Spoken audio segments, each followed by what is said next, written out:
Folks, another opportunity to share with you a reflection from the scriptures, and thanks for joining in and listening. I'm coming from inside my home study today because it's pretty windy outside. But anyway, happy to share with you today wherever you are around the ridges, and trust that in the midst of all of that's going on, you are experiencing blessing and being a blessing. And just in the midst of these deep challenges we're facing together, that you're finding a way to live out your faith and live out the love and the hope that is ours in Christ. This morning I want to reflect on the readings for this Sunday, but particularly focus on the Jacob story and the journey of Jacob as he seeks reconciliation in his life.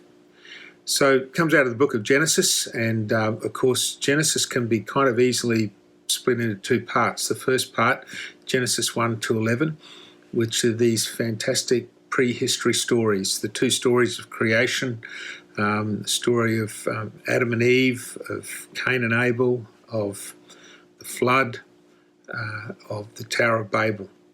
In each of these stories there's a bit of a kind of cycle of God establishing and setting up, humans sinning, they're facing the consequences, and then God restoring.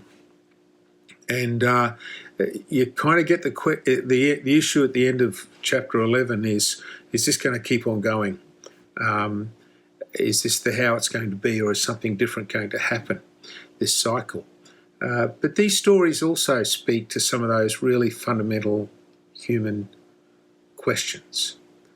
Questions like, what is the purpose of creation? Questions like, why is human life hard and difficult?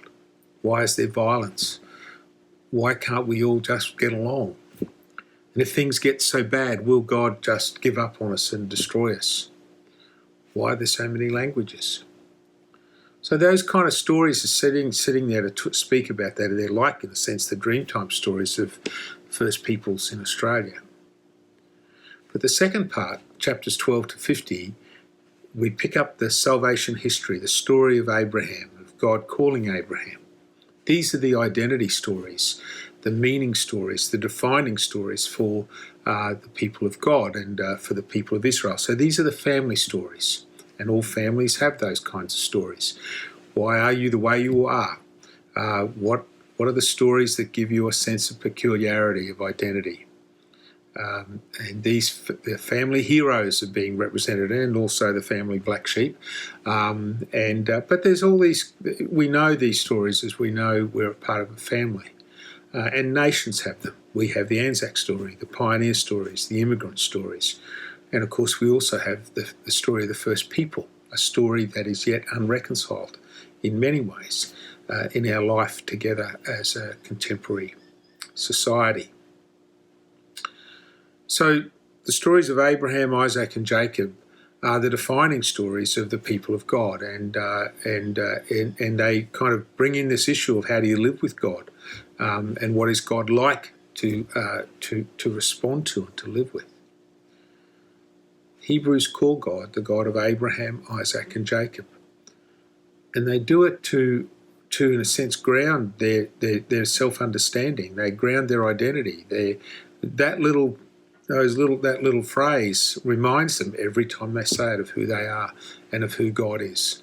So it's a kind of symbolic statement, it's a bit like a flag or a national anthem, those kind of things. So Isaac is the son of Abraham, the child of the promise, and Isaac has married Rebecca, but there's no children. And again, the question, what's going to happen here? Anyway, Rebecca finally falls pregnant, and the Lord tells her that there's two children in her womb, and they will be two nations. And the Lord also says to Rebecca that the younger will serve the older, which is a complete reversal of that kind of in that kind of society. So at birth, Esau comes out first, and Esau's red and hairy, and then comes Jacob, and Jacob's fine and pale, Jacob is grabbing Esau's heel. That's the story of the birth of these twins. And as they grow, Esau becomes Dad's favourite. He's a man of the fields, he's a hunter, he's a man's man. And Jacob is more a man of the house, a man of the home. He's his mother's favourite. So he's into kind of like cooking and interior decorating. And as the story rolls out,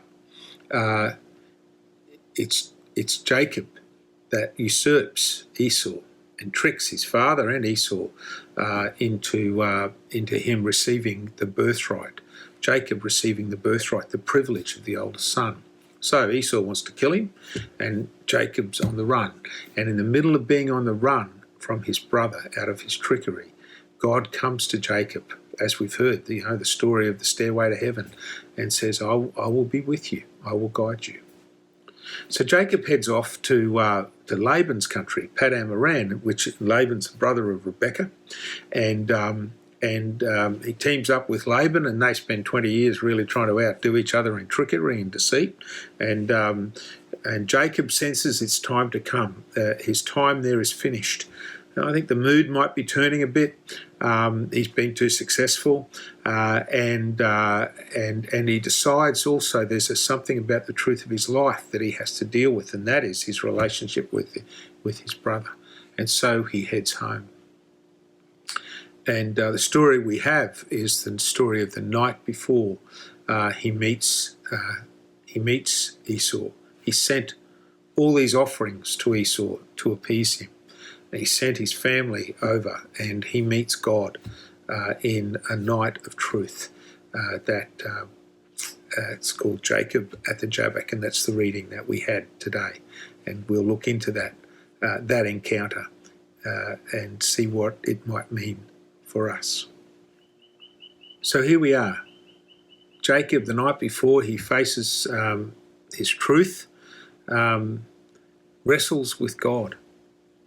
And he seeks to find a space where he can know God's blessing and and have the strength to deal with what he has to face up to. And I'm sure for you and I in our life's journey, we come upon these times, these moments, where it is inexorable that we deal with what the truth of our life, the experiences of our life. And we can put them off for a long time, and sometimes it's right to defer them and put them away. But at the end of the day, the truth of our life has to be dealt with, has to be played out. And this is the story, this is what's happening for Jacob. So Jacob wrestles with God that night. And for me, the beautiful part of this story is Jacob says to God, as day is breaking, I will not let you go until you bless me. And I wonder if for us, that's not something that we have to take into the challenges of our own life's journey. That attitude that Jacob says that you are God and I am human, but your nature is to bless and to be faithful. So in the midst of me having to deal with this, whatever it is, I will stick with this because I know you're a God who ultimately blesses. And even if it means the way of the cross, even if it means the journey of letting go and losing everything, as Jacob, it seems, is really preparing to do with Esau so that he can be reconciled in himself with his own behaviour. Jacob says to God, I will not let you go until you bless me.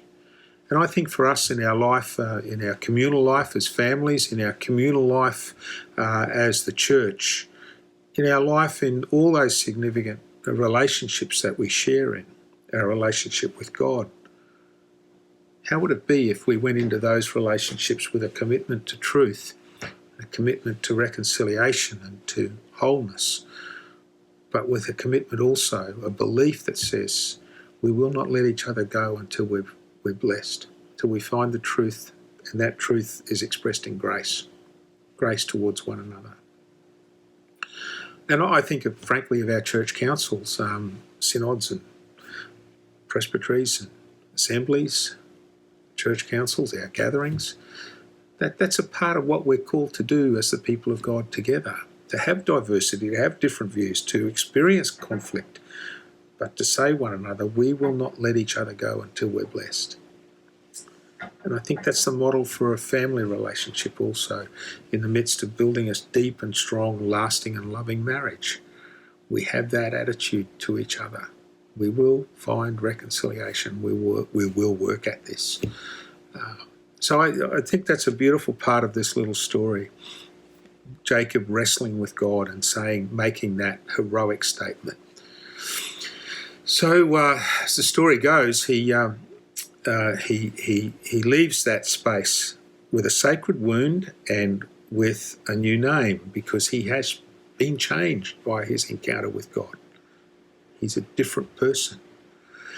And he meets Esau the next day. And Esau essentially says to him, mate, God's blessed me. I don't need all this stuff you've sent me. I'm fine. This is good. It's good to see you. And of course, Jacob is blown away by this expression of grace towards him. Now, you've got to know something about Esau. Esau becomes the father of Moab. And Moab, the Moabites traditionally were the enemies of the people of Israel. And so here in this story is, for the people of God, is a story of reconciliation with their traditional enemy. And it goes even further than this, because as Jacob, now Israel, meets Esau, and Esau forgives him and restores him and welcomes him, Jacob says to Esau, to see your face is to see the face of God. And, to see the face of God in the Hebrew tradition is really the most profound human experience. In fact, it's so profound that sometimes it causes death. But it is that sense of being reconciled and being present in a way that one discovers one's total humanity and total experience of being graced, the encounter with God. And so when Jacob says that to Esau, to see your face is to see the face of God, he is speaking about this deep shalom, this deep peace that he's experienced in the grace that's come to him. And I think it's kind of fantastic that Israel remembers this story. And what it's saying in this story is that in the face of Israel's enemy, Israel found grace and truth. Israel found reconciliation. And when you think about that, and you think about that the people of God remembered that story and kept that story as a little kind of alternative narrative running through their own story and history, you come to the ministry of Jesus and the Sermon on the Mount, where, of course, Jesus proclaims in that, you have heard it said, love your friends and hate your enemies. But I say to you, bless those who curse you, do good to those who revile you, pray for those who are your enemies, love your enemies, for God sends rain to fall on the just and the unjust. And so there's this little narrative that's running through this story of the people of God, the people of faith, that really, in a sense, subverts all our desires to set up our own righteousness, all our desires to set up ourselves as being better than anyone else, all our desires to say we're blessed by God and you're not, because the story remembers that that's not true, that God's grace, the face of God, comes in very different guises and in very different forms. And it's for us to be the face of God, absolutely, but it's also for us to remember that the face of God comes to us in sometimes the most unexpected and the places where we would least think it would come from.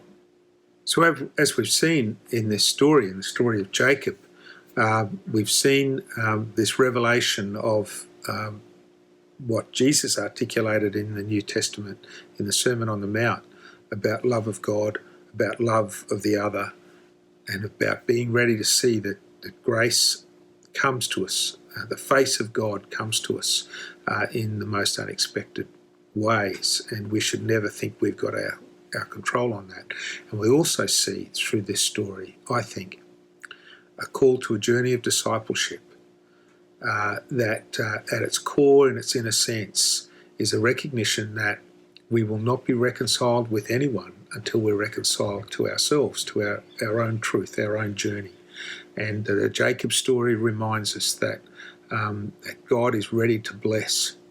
And if we, in our tenaciousness of seeking blessing with God, the blessing of God in facing the truth of our lives, if we are ready to say, I will not let you go until you bless me to God, then we can find strength to face those things.